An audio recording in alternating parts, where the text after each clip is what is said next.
Vamos a seguir con Éxodo, ¿verdad? Ya tenemos más de un año en Éxodo.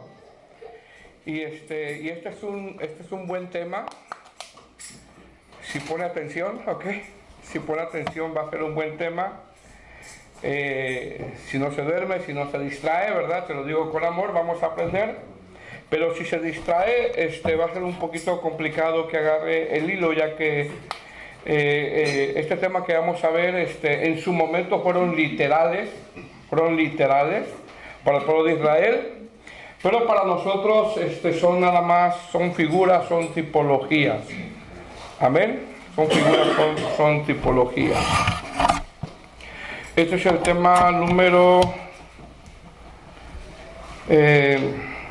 48, que se titula la consagración de los sacerdotes, o la consagración de Aarón y de sus hijos. Bueno, hemos estado, hermanos, hablando ya por más de un año sobre este libro de Éxodo, donde hemos llegado ahora en el capítulo 29. El tema pasado, que fue hace ya casi 2 meses, ¿verdad? Quizá un mes y medio, estaba revisando yo mis notas. Estuvimos hablando sobre las vestiduras sacerdotales, que en este caso son estas, ¿verdad? Las vestiduras sacerdotales. Estuvimos hablando que estas vestiduras de las que habla Éxodo 28 daban un mensaje, ya que son figuras del sacerdocio de Cristo. Sin embargo, también aprendimos que las vestiduras de un cristiano, de una cristiana, de un jovencito, de una jovencita son importantes, ya que hasta con nuestra forma de vestir nosotros decimos algo, nosotros expresamos algo, hasta con nuestra forma, con nuestros atuendos, decimos quiénes somos, representamos algo hasta con nuestra forma de vestir. Ahora, las vestiduras que hablamos en Éxodo 28 son vestiduras diseñadas para el sumo sacerdote y para los sacerdotes que hacían los oficios dentro del tabernáculo. Y no es que nosotros ahora en el tiempo de la iglesia las vamos a usar, no, nosotros no somos llamados a usar este tipo de vestimentas, sino que esas vestiduras de una manera figurada, de una manera simbólica, nos enseñan ciertas cosas que nosotros como iglesia, que nosotros los que predicamos, que nosotros los que nos decimos ser llamados hijos de Dios deberíamos de considerar. La primer pieza que vimos en la clase pasada fue la túnica blanca, en este caso es esta, y los logra mirar, ¿verdad? Esta es la túnica blanca.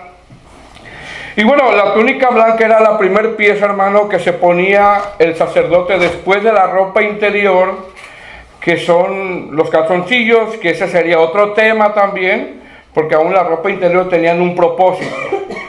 Entonces la túnica blanca, que es la primera pieza que se deberían de poner los sacerdotes después de la ropa interior, tenía un propósito por el cual el sacerdote se tenía que poner la túnica blanca.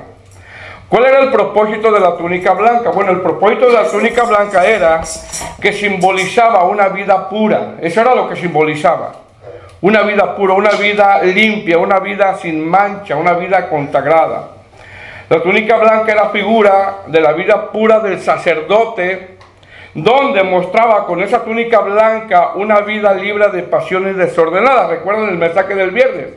Bueno, ese era el propósito de la túnica blanca. Era al ponerse la túnica blanca, estaba diciendo que tenía una vida libre de pasiones desordenadas, una vida libre de impurezas, una vida libre de malos deseos, algo que nuestro hermano Carlos predicó el viernes. Por lo tanto, la túnica blanca representaba la pureza de los sacerdotes. Eso era lo que representaba, la pureza de los sacerdotes. Es decir, a los sacerdotes se les tenía que ver pureza realmente.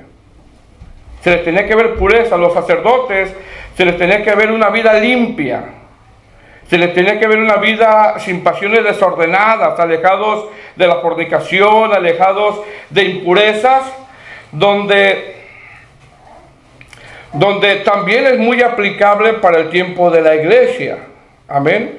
Es muy aplicable para los ministros, es muy aplicable para los hijos, para los hijos de Dios. En el tiempo de hoy, hermano, muchos ministros, ¿verdad?, han caído, por ejemplo, en adulterio, tienen problemas de impurezas, Y mucha gente lo defiende con el que esté libre de pecado que tire la primera piedra. Mas sin embargo, cuando nosotros analizamos la vestimenta de los sacerdotes, que son figuras para nosotros, con esto vemos desde el principio que para Dios era importante y es importante la pureza de un cristiano. Entonces, una de las piezas era que los sacerdotes tenían que tomar en cuenta que al ponerse la túnica blanca, ellos tendrían que estar conscientes de tener una vida pura. Una vida pura. Ahora, nosotros sabemos, hermanos, por la Escritura, que nuestro Señor Jesucristo fue puro. Amén. Fue sin mancha, fue sin pecado. En él radiaba la santidad. Por lo tanto, el manto blanco representaba la santidad de Cristo.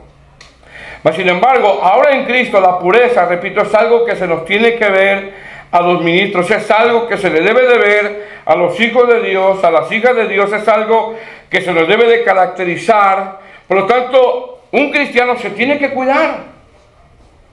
Se tiene que cuidar de contener una vida pura.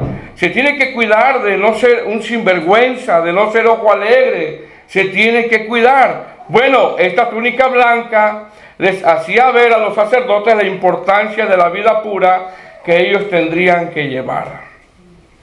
El apóstol Pablo en Colosenses 3, capítulo 3, versículo 5 al 6, lo que habló nuestro hermano el viernes pasado, a los creyentes les insta a dejar ciertas cosas y revestirse del nuevo hombre según creado Cristo. Dice, haced pues morir lo terrenal en vosotros, fornicación, impureza, pasiones desordenadas, malos deseos y avaricia, que es idolatría. En otros pasajes dice, revestíos, hablando de la pureza que había en nuestro Señor Jesucristo. Amén. Ahora, la segunda pieza que aparece es el efod. ¿Qué era el efod? Bueno, el efod, hermano, era un tipo chaleco, donde en sus hombros había dos piedritas. En cada piedrita estaban grabados los nombres de los hijos de Israel. En una piedra había 6 nombres, en otra piedra había los otros 6 nombres, completando los 12 nombres de las tribus de Israel. Pregunta, ¿cuál era el propósito? Bueno, el propósito del efod y de las piedritas sobre sus hombros y los nombres grabados de las tribus de Israel era que no solamente el sacerdote tendría que tener una vida pura, sino que traería sobre sus hombros al pueblo de Israel de una manera figurada. Es decir, el sacerdote tendría que cargar de una manera figurada, de una manera simbólica, al pueblo de Israel cuando entrara a ministrar en el lugar santísimo. Como decir, Señor, aquí te los traigo. Señor, aquí está este pueblo. Señor, ten misericordia de este pueblo. Señor, ten misericordia de Judá. Ten misericordia de Neftalí. Ten misericordia de Benjamín. Aquí te los traigo. Aquí está su necesidad. Perdónalos. Pregunta, ¿cómo se cumple esto en Cristo? Bueno, esto se cumple en Cristo. Ya que Isaías dice que nuestro Señor Jesucristo cargó. ¿Se da cuenta? Cargó el peso del pecado de nosotros. Esto se cumple en Cristo. Isaías 53, 6 dice, todos nosotros nos descarriamos como ovejas, cada cual se apartó por su camino, mas Jehová, ¿qué dice? Cargó el pecado de todos nosotros. Angustiado él y afligido, no abrió su boca. Como cordero fue llevado al matadero y como oveja delante de sus trasquiladores, enmudeció. Entonces repito, no solamente el sacerdote, hermano, tendría que tener una vida pura, sino acordarse que sobre sus hombros, de una manera figurada, llevaba a Israel sobre sus hombros, como decir, aquí, Señor, traigo a tu pueblo delante de ti. Aquí está Benjamín, aquí está Rubén, aquí está Judá, compadécete de ellos. Pregunta, ¿qué hizo nuestro Señor Jesucristo, hermano, en la cruz del Calvario en su agonía? Cargó los pecados de nosotros. Y no solamente cargó los pecados de nosotros, sino que ahora en 1 de Juan capítulo 2, versículo 1, Dice, hijitos míos, estas cosas os escribo para que no pequéis, y si alguno hubiere pecado, abogado tenemos para con el Padre, Jesucristo es el justo. Es decir, Cristo es nuestro, el cual cargó con nuestro pecado, y aún Juan dice que abogado tenemos para con el Padre. ¿Sí va entendiendo, hermano? Amén. Ahora, la tercera pieza, hermano, que aparece en el capítulo 28 es el pectoral del juicio. ¿Qué es el pectoral? Bueno, el pectoral, hermano, era una manta que se doblaba y se ponía en el pecho, y ahí había 12 piedras preciosas de diferentes tipos, y aunque eran preciosas las piedras, no dejaban de ser piedras. Eran piedras, eran preciosas, pero eran piedras. Estuvimos hablando que las 12 diferentes piedras representan las 12 tribus de Israel, donde estas tienen diferentes características y tienen diferentes dones. ¿Cuál era el propósito de este pectoral? Bueno, el propósito es que el sacerdote no solamente tendría que llevar una vida pura, no solamente los tendría que llevar sobre sus hombros, sino que ahora estas 12 tribus de Israel, sin faltar ninguna, los tendría que llevar en su corazón. Los tendría que llevar en su corazón. Es decir, el sacerdote a la hora de ministrar, no solamente tendría que traer este pueblo sobre sus hombros, sino que también los tendría que traer en su corazón, y así fue Cristo. Cristo fue sin mancha, cargó con nuestro pecado, pero también lo llevó ¿en dónde? En su corazón. Amén. Lo llevó en su corazón. Ahora, ¿qué aplicación, hermano, tiene esto para la iglesia o para un ministro o para un pastor? Bueno, así tiene que ser un pastor también o un ministro. ¿Cómo? Amar. Amar a las ovejas, a pesar de que son diferentes. Porque las piedras que son, hermanos, son diferentes, son preciosas. Y yo no le quiero levantar aquí esa autoestima que eres precioso, ¿verdad? No, son preciosas, pero son diferentes. Entonces, ¿qué aplicación tiene esto para la iglesia o para un ministro? Bueno, que sí tiene que ser un ministro. Amar a las ovejas a pesar de que son diferentes. Predicar la verdad con la gracia de Dios. No es predicar, hermano, como decir, ahorita, ay, aquí los tengo, los voy a agarrar a leñazos. No es así. Es predicar la verdad con la gracia de Dios. Es predicar la verdad, ya que los tiene que traer en su corazón a pesar de que sean diferentes. Amén. Y el congregante tiene que sentir el amor de un pastor. Aleluya. Como cuando lo saluda, ¿verdad? Dios te bendiga, hermano. Que pueda sentir, hermano, el amor de un pastor, el amor de un ministro. Amén. Bueno, sabemos que Cristo nos llevó, ¿qué? En su corazón. Amén. Amén. La cuarta pieza es el manto azul. Este es el manto azul. Ahora, esta vestimenta de color azul, porque también los colores, hermanos, tienen su que ver. Si nosotros vamos por detalle, no terminamos. Pero el hecho de que era azul representaba lo celestial, lo de arriba. Pablo en Colosenses dice, buscar las cosas de arriba, buscar las cosas celestiales, donde está Cristo sentado. Y volvemos nuevamente al tema del viernes, ¿verdad? Ahora, el manto azul, hermano, si usted nota, era una pieza que en la Bastilla, lo que es esto, en la Bastilla había unas campanitas, unas campanillas que eran de oro y también tenía su forma como las habían hecho, ¿verdad? Con materiales de lino fino y cosas así. Aparte de las campanillas que tenía ese manto azul, entre cada campanilla había una fruta de forma de granada, es decir, mire bien, había una campanilla y luego una granada, una campanilla, una granada, una campanilla, una granada, una campanilla, una granada, y así estaba.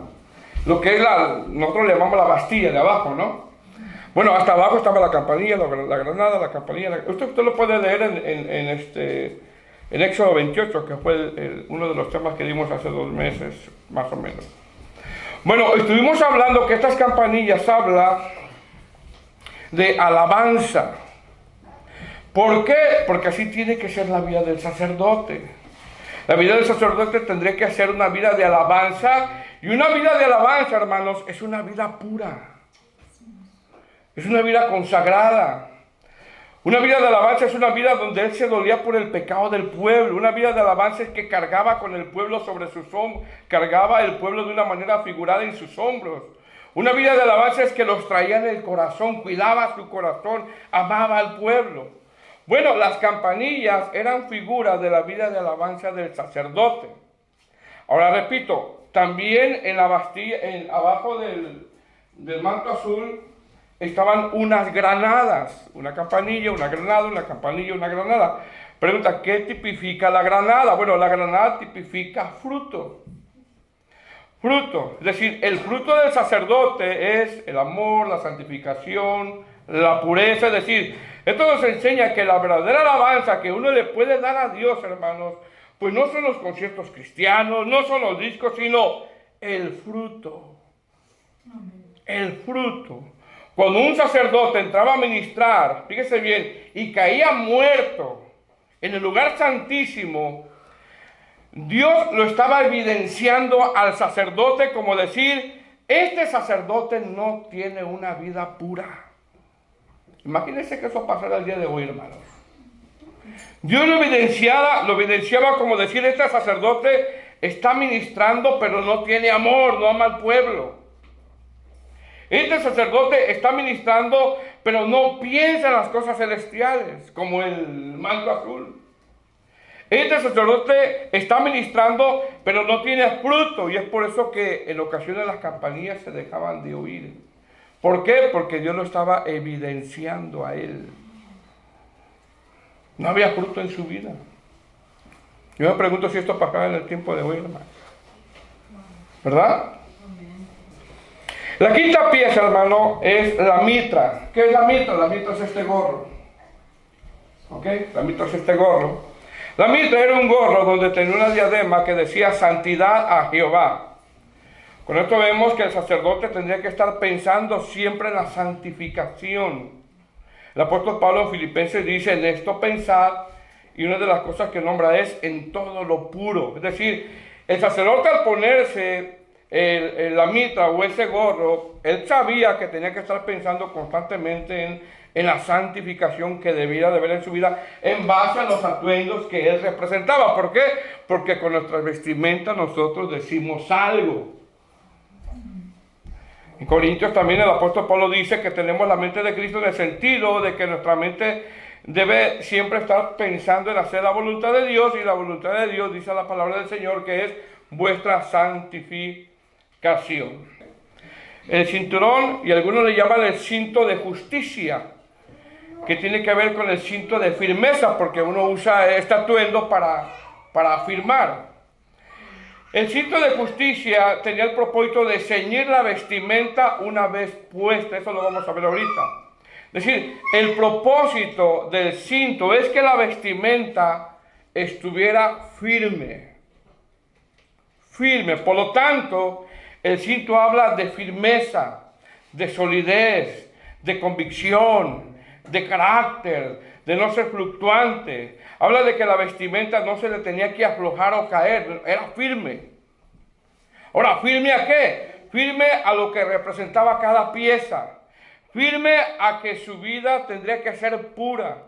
Firme a que tendría que amar al pueblo. Firme a que tendría que llevarlos a la presencia de Dios. Firme a que tendría que con su vida, hermano, fuera una vida de alabanza, de fruto. Firme. Firme en mostrar frutos, pensando en la santificación. Y así tiene que ser un cristiano. Amén, amén. Firme. Amén. Firme, hermanos. No ser fluctuante. Un día me santifico, otro día no. Firme. Amén. El sacerdote al ponerse esta vestimenta y ceñirse, decía, estoy firme con lo que estoy representando. Hablando de firmeza, Pablo dice en 1 Corintios 10:23, todo me es lícito, pero no todo me conviene, firme. Amén. Hablando de una vida pura, Pablo dice en Colosenses 3:15, 3:5, hacer morir lo terrenal, fornicación, impureza, pasiones desordenadas, firme.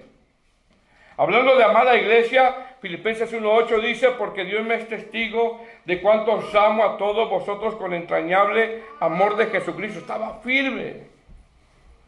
Y hablando de una vida de alabanza, Efesios 4:1 dice, os ruego que andéis como es digno de la vocación con que fuimos llamados. Firme. Un cristiano tiene que estar firme, hermanos. Entonces, con esto vemos, hermanos, que las vestimentas sacerdotales, que en su momento fueron literales, ahora ya no, no es que nos vamos a vestir así, ya no. En su momento fueron literales para nuestro Señor Jesucristo. Esas vestimentas tipificaban su vida, su proceder, su pureza, su amor, su firmeza, su decisión de llevar el pecado de nosotros sobre sus hombros. Es decir, toda esta vestimenta en Cristo se cumple. Amén. Más sin embargo, ahora nosotros, los ministros, los hijos de Dios, los que servimos al Señor, no estamos exentos de parecernos a Cristo, donde también el congregante, un ministro, un pastor debe de amar la iglesia, debe de llevarla en oración, debe de tener una vida de alabanza, debe de ser puro. Es decir, así es, hermano.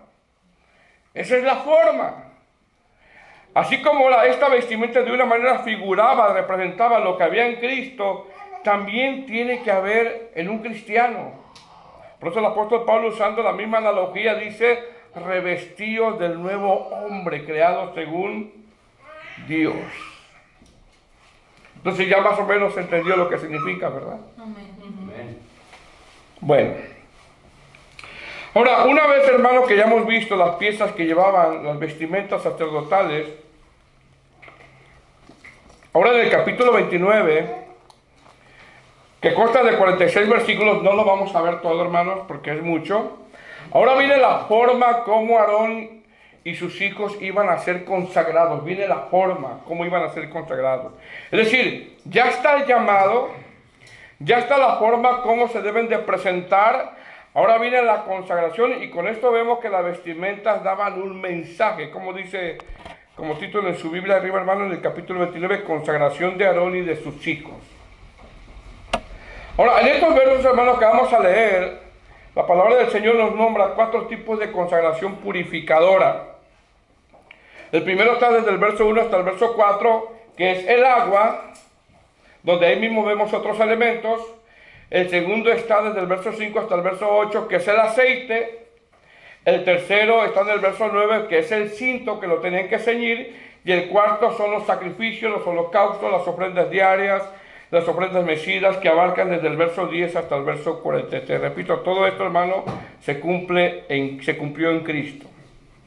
Nos pregunta, ¿cuántos tipos de consagración vemos aquí? En este capítulo 29, número 1, el agua. Número 2, el aceite. Número 2, el cinto. Y número 3, el cinto, perdón. Y número 4, los sacrificios. Y mire cómo dice el verso 1, del 1 al 4, que es el agua purificadora. Dice, esto es lo que les harás para consagrarlos, para que sean mis sacerdotes. Toma un becerro de la vacada y 2 carneros sin defecto, y panes sin levaduras y tortas sin levaduras amasadas con aceite, y hojaldres sin levaduras untadas con aceite, las harás de flor de harina de trigo, y las pondrás en un canastillo, y en el canastillo las ofrecerás con el becerro y los 2 carneros. Verso 4. Y llevarán a Aarón y a sus hijos, mira dónde, a la puerta del tabernáculo de reunión, y los lavarás con agua. Ahora, lo primero que dice el verso 1, hermano, es la forma como Moisés tendría que consagrar a sus sacerdotes. Cómo Moisés tendría que consagrar a los sacerdotes, perdón. El texto dice, a mis sacerdotes, como diciendo el Señor, son mis sacerdotes. ¿Ok? Así dice el texto, son mis sacerdotes. Como decir, tienen que ser diferentes mis sacerdotes. Los que me sirven tienen que ser diferentes. Hicimos mención, hermano, en el último tema, que fue en el capítulo 28, que el Señor hace un llamado al sacerdocio Aarón a sus hijos. Es decir, el Señor es el que hace la invitación. Uno no se puede poner. Es el Señor. El Señor los escoge. Y eso es aplicable también para los ministros del Evangelio.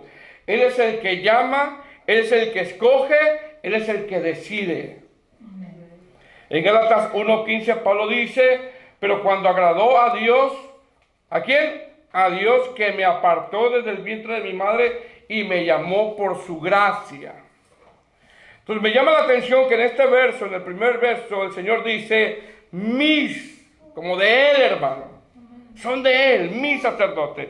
Esto es lo que hará para consagrarlos, para que sean mis sacerdotes. Es decir, el Señor hace un llamado, el Señor hace una invitación al sacerdocio, pero los sacerdotes, por el hecho de ser llamados al ministerio, no quiere decir, hermano, que van a vivir como quieran, que se van a vestir como quieran o que van a hacer lo que quieran. No quiere decir eso. El Señor los llama y hay una manera dirigida por Dios cómo tendrían que ser consagrados. Pregunta, ¿qué ingredientes en estos 4 versos tienen que acompañar a estos sacerdotes para que sean consagrados y sean sacerdotes del Señor?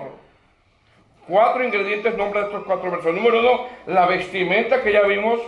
Número 2, un sacrificio donde hay un becerro. Tiene que tomar un becerro de la vacada y 2 carneros sin defecto. Número 3, tiene que tomar panes sin levadura y tortas sin levadura y amasarlas con aceite. Y número 4, nombra el agua para que sean sus sacerdotes. Dice ahí el verso 1, ¿verdad? Toma un becerro de la vacada y 2 carneros sin defecto. Dice, esto es lo que les harás para consagrarlos, para que sean mis sacerdotes. Toma un becerro de la vacada y 2 carneros sin defecto. Verso 2, y panes sin levadura y tortas sin levadura amasadas con aceite y hojaldres sin levadura untadas con aceite y les harás de flor de harina de trigo. Ahora mire bien, hermano. Nosotros sabemos que el pan es una tipología de Cristo, es una tipología de la palabra. Nosotros sabemos eso. El aceite es una tipología del Espíritu Santo. Y la levadura, en muchos de los casos, tipifica corrupción. En muchos de los casos de la Biblia tipifica corrupción. ¿Qué vemos con esto? Con esto vemos que si el pan tipifica la palabra y la levadura corrupción, el pan que tendría que estar dentro del tabernáculo tendría que estar libre de corrupción. Es decir, ¿cuál es el simbolismo de esto? Uno de ellos es que el pan, siendo Cristo, en él nunca hubo pecado. Amén. Nunca hubo corrupción en él. Más sin embargo, la aplicación que podemos sacar de esto es que el sacerdote o un ministro del Evangelio, para que sea ministro del Señor, para que el Señor diga, este es mi ministro, tiene que dar un pan sin levadura, tiene que dar una palabra sin mezcolanza.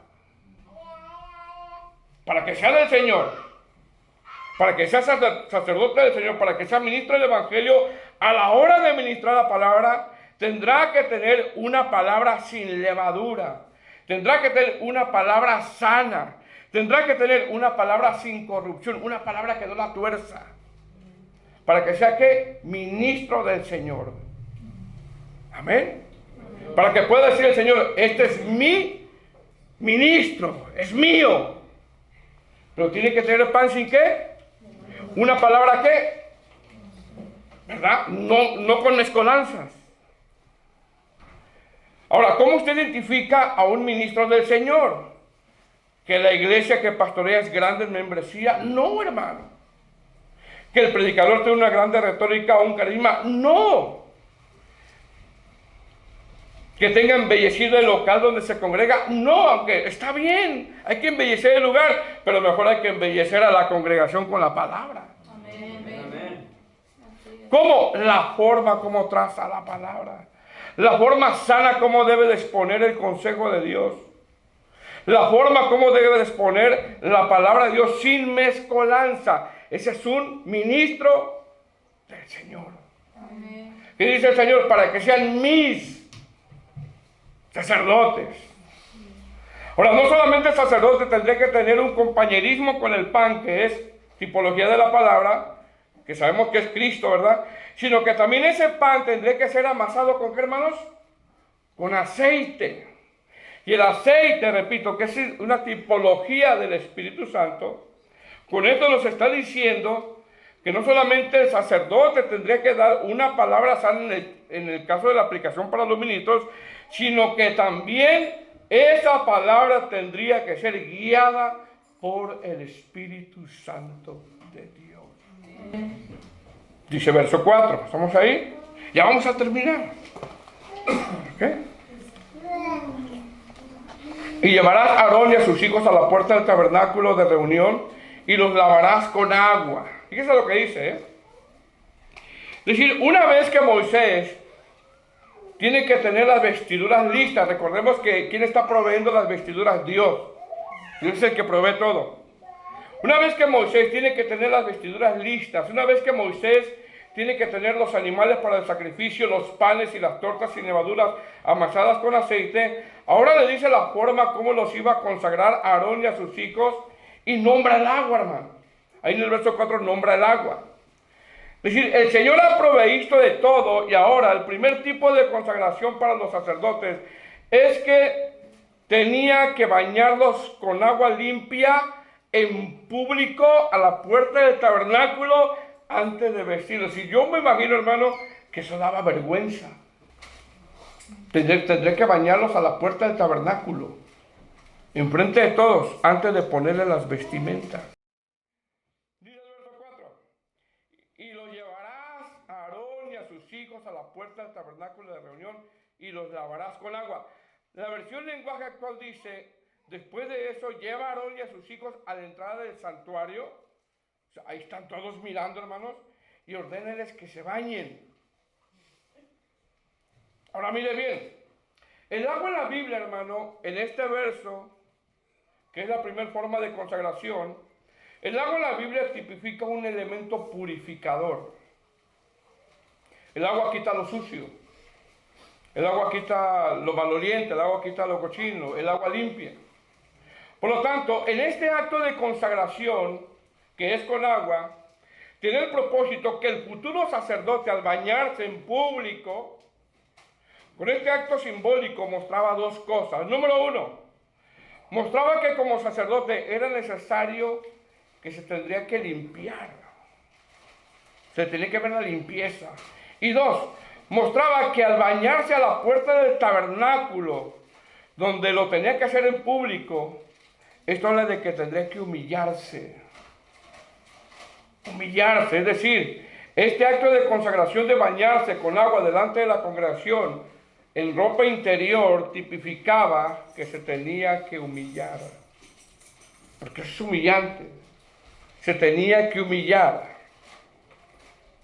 Ahora, el proceso para un ministerio, hermano, ahora en la iglesia comienza con dos cosas. Número uno, que la persona haya sido lavado por la palabra. Que la persona haya sido lavado por la palabra, es decir, no podemos comenzar un ministerio o no podemos ministrar si primero no hemos sido lavados con la palabra de Dios por la obra de regeneración del Espíritu Santo, ya que fuimos lavados con la sangre de Cristo. Y dos, el proceso para un ministerio ahora en la iglesia comienza con humillarse. Humillarse delante de Dios, con arrepentirse, con ser humilde. Imagínense, hermano, tendrán que bañarlos en público delante del pueblo a la puerta del tabernáculo. Repito, esto habla de humillación y esto habla de que tendrán que ser lavados ellos. Amén. Ahora, esta limpieza, hermano, era una sola vez. Y de ahí en adelante ellos solo necesitaban limpiar sus manos y sus pies. ¿Por qué? Porque cuando un creyente recibe la palabra y es sano, la palabra lo limpia a través de la regeneración. Y con esto vemos que una sola vez nuestro Señor Jesucristo nos lavó con su sangre preciosa por medio de su... Número 2, segundo tipo de consagración, que es el aceite, del verso 5 al verso 8. ¿Estamos ahí? Y dice, y tomarás las vestiduras y vestirás a Aarón la túnica, el manto del efod, el efod y el pectoral, y le ceñirás con el cinto del efod, y pondrás la mitra sobre su cabeza, y sobre la mitra pondrás la diadema santa. Está en el verso 6, ¿estamos ahí? Eso dice, luego tomarás el aceite de la unción y lo derramarás sobre su cabeza y le ungirás. Es decir, el segundo tipo de consagración, hermano, era el aceite. Sí, después de lavarlos, después de ponerle sus vestiduras, Moisés tendría que consagrarlos derramando aceite sobre sus cabezas. Ahora, nosotros sabemos, hermanos, por la palabra, que el aceite, ya lo dije anteriormente, que el aceite tipifica al Espíritu Santo. Dice el verso 7, luego tomarás el aceite de la unción y lo derramarás sobre su cabeza y lo ungirás. Amén, lo ungirás. Cuando nosotros leemos, hermano, en este verso 7, lo derramarás, usted tiene que tener en mente el Salmo 133, donde el aceite que se le echaba al sacerdote era en gran medida tanto que corría hasta el borde de ¿dónde? De sus vestiduras, ¿verdad? De las vestiduras sacerdotales. Es decir, el sacerdote, hermano, tendría que estar lleno de aceite prácticamente. Tendría que ser bañado en aceite. El sacerdote tendría que estar en esa tipología lleno del Espíritu. Y así tiene que ser un ministro. Así tiene que ser un cristiano. ¿Por qué? Porque para cargar con un pueblo, hermano, que es diferente. Porque para amar a un pueblo que es diferente. Unos son zafiros, otros son amatistas, otros son topacios. Son hermosos, pero son diferentes. Un pueblo que en su momento, hermano, el pueblo de Israel fue un pueblo de dura cerviz. En la carne no podía amarlo. No, el sacerdote no iba a poder amarlo. Tendría que ser lleno del Espíritu Santo. Dice el texto, y lo derramará sobre su cabeza y lo ungirá. Es decir, el sacerdote tendría que estar lleno de aceite, que es tipología del Espíritu Santo, para poder cargar al pueblo sobre sus hombros, para hacerlo con gratitud, para poder amar a este pueblo que era diferente, para poder aún él tener una vida pura como el manto blanco, para poder estar pensando en la santidad como la mitra, para poder tener una vida de alabanza como las campanillas, para poder estar pensando en lo celestial como el manto azul, para poder ceñirse y estar firme, necesitaba estar lleno del Espíritu Santo. Repito, con sus fuerzas no podía hacerlo. Necesitaba el Espíritu Santo, y es por eso que en esa simbología era derramado aceite sobre su cabeza. Ahora, aunque en el tiempo de hoy en la iglesia, hermano, el aceite lo usan para todo, que ungen los carros, que ungen la almohada, que ungen los zapatos, que ungen la camisa, que ungen la chequera, que se suben en avionetas y tiran chorros de aceite, que ungen estacas, y muchas de esas cosas, hermano, es brujería. La realidad es que ahora, para el tiempo de la iglesia, el aceite sigue siendo una tipología del Espíritu Santo, donde solo se usa para orar por los enfermos. Para orar por los enfermos. ¿Por qué? Porque cada creyente que ha nacido de nuevo está, ¿qué, hermanos? Lleno del Espíritu Santo. Y con esa llenura del Espíritu Santo, ahora sí puede amar. Ahora sí puede santificarse. Amén. ¿Sí vamos comprendiendo, hermano? Amén. Número 3, tercer tipo de consagración, del verso 8 al 9. Vamos ahí. Y hará que se acerquen sus hijos y les vestirá las túnicas. Verso 9. Les ceñirás el cinto a Aarón y a sus hijos y les hará las tiaras, y tendrán el sacerdocio por derecho perpetuo. Así consagrarás a Aarón y a sus hijos. Es decir, el cuarto tipo de consagración era que el cinto lo tenía que apretar, lo tenía que ceñir. Una vez que han sido lavados, una vez que han mostrado humillación, una vez que tienen pan sin levadura, una vez que se les ha derramado aceite, ahora Moisés les tendría que ceñir el cinturón. Es decir, este acto de ceñir, repito, era para que Aarón y sus hijos fueran firmes en todo lo que les había encomendado, firmes en santidad, firmes en amar al pueblo, firmes en llevarlos en su corazón, firmes en cargar con este pueblo, firmes en tener pan sin levadura, firmes en ser humildes, firmes en mantener la llenura del Espíritu Santo. Es decir, el sacerdote, una vez que se le ciñe, se le otorga la autoridad para poder ejercer el ministerio que se le dio, por gracia. Por lo tanto, el sacerdote tendría que hacer todo lo que se le pide. Tendría que ser puntual, tendría que tener ese compromiso antes mencionado, tendría que estar lleno del Espíritu Santo, tendría que hacer las cosas con la gracia de Dios. Firme. Y así tiene que ser un cristiano, hermano, firme. Amén. Y ya para terminar, el cuarto tipo de consagración, que eran los sacrificios, los holocaustos, las ofrendas diarias, donde abarca desde el verso 10 hasta el verso 43. Número 1, la ofrenda por el pecado está desde el verso 10 hasta el verso 14, ustedes lo pueden leer en casa. La ofrenda por el pecado está desde el verso 10 hasta el verso 14. La ofrenda por el pecado consistía en que Aarón y sus hijos, una vez lavados y vestidos, ponían sus manos sobre la cabeza del becerro, del animal, donde simbolizaban que transferían su pecado al animal. Número 2, la ofrenda quemada está desde el verso 15 hasta el verso 18. La ofrenda quemada consistía en que una vez que ponían las manos sobre el animal, lo cortaban en pedazos y lo quemaban, recordando que el quemar en la Biblia tipifica juicio. Es decir, sobre el animal caía un juicio momentáneo. Número 3, la ofrenda de la consagración, desde el verso 19 hasta el verso 21. La ofrenda de la consagración consistía en que la sangre del sacrificio, una vez rociada, ponían un poco de sangre en la oreja derecha de Aarón, en el pulgar de la mano derecha y en el pie derecho. ¿Qué tipificaba esto? Ponían sangre aquí, derecha sangre aquí y en el pie. ¿Qué tipificaba esto? Eso tipificaba que los sacerdotes tendrían que oír bien,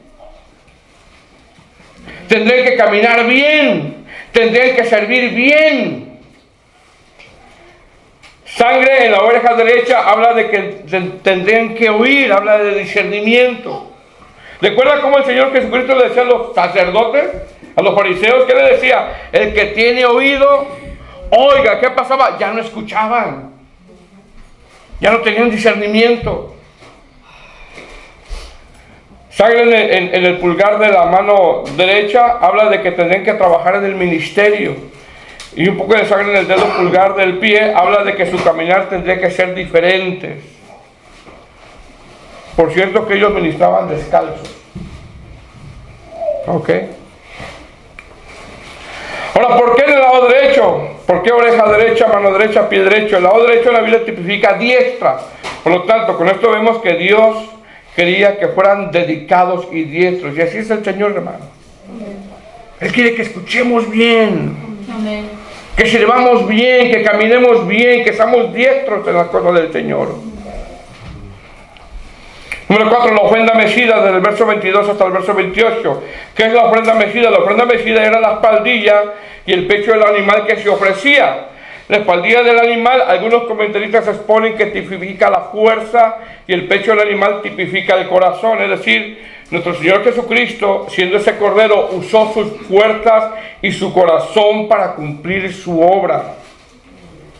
¿Qué aplicación nosotros tenemos con esto? Bueno, dando nuestras fuerzas, dando nuestro corazón al Señor. La palabra mecida, hermano, tiene que ver con elevar. Como decir, aquí están mis fuerzas, Señor, aquí está mi corazón, Señor. Tiene que ver con adoración, alabanza, ya que la mayor parte de los comentaristas, cuando hablan de mecida, hablaban de adoración. O sea, ofrecían de esta manera el sacrificio. Por eso cuando vengamos a la casa del Señor, hermano, no se queda estático. Levante sus manos, ofrezca adoración al Señor. No se quede con los brazos cruzados. Número 5, la semana de la consagración, desde el verso 29 hasta el verso 37. ¿En qué consistía la semana de consagración? La semana de consagración consistía en que por 7 días los sacerdotes estarían en el tabernáculo, comerían del carnero de la consagración y del pan de la consagración. Es decir, esto habla de estar ocupados en el servicio. Esto habla de no abandonar el servicio. Esto habla de deleitarse en el servicio, y así tiene que ser un hijo de Dios. Estar ocupado en las cosas de Dios, no abandonar las cosas de Dios y deleitarse en las cosas de Dios. Si usted no se deleita en las cosas de Dios, usted tiene que examinarse, amado hermano.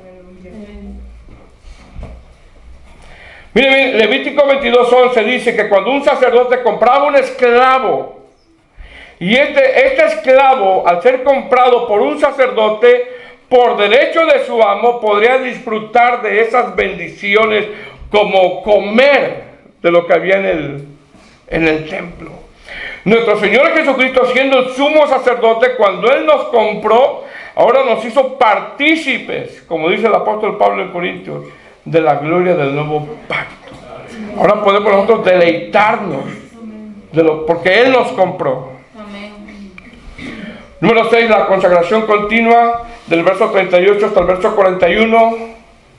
¿En qué consistía la consagración continua? La consagración continua consistía en que diariamente ofrecían 2 corderos, uno por la mañana y otro por la tarde. Y esto habla de que diariamente había de haber olor grato delante de Dios. Diariamente Dios tendría que ser honrado y glorificado. Y un cristiano es llamado a que diariamente Dios le alabe, le glorifique, le exalte, hermano. Aleluya. Número 7, consagración continua. Consagración continua habla de los sacrificios diarios, ¿verdad? Y número 8, del verso 44 al 46, el Señor da promesa de santificarlos. Dice el verso 44 al 46, y santificaré el tabernáculo de reunión y el altar, santificaré a sí mismo a Aarón y a sus hijos para que sean mis sacerdotes, y habitaré entre los hijos de Israel, y seré su Dios, y conocerán que yo soy Jehová su Dios, que los saqué de la tierra de Egipto para habitar en medio de ellos. Yo, Jehová, es decir, el Señor puso en claro la forma de consagración donde ellos no tenían que pensar cómo ellos lo tenían que hacer. Dios puso la forma. ¿Por qué, hermanos, diario? Porque el Señor en cualquier momento que Él decidiera iba a hablar con ellos. Y si no estaban consagrados ellos no iban a poder escuchar al Señor. Ahora, todo esto que vimos, hermano, es una figura nada más. Es una sombra donde todo se cumple en Cristo. El manto azul se cumple en Cristo, el pectoral se cumple en Cristo, la mitra se cumple en Cristo, el efod se cumple en Cristo, el aceite de la unción se cumple en Cristo, los sacrificios se cumplen en Cristo. Más sin embargo, nosotros como hijos de Dios no estamos exentos de que esa vestimenta, de una manera figurada, se vea en nosotros, ya que el apóstol Pablo dice constantemente en sus cartas: revestíos del nuevo hombre.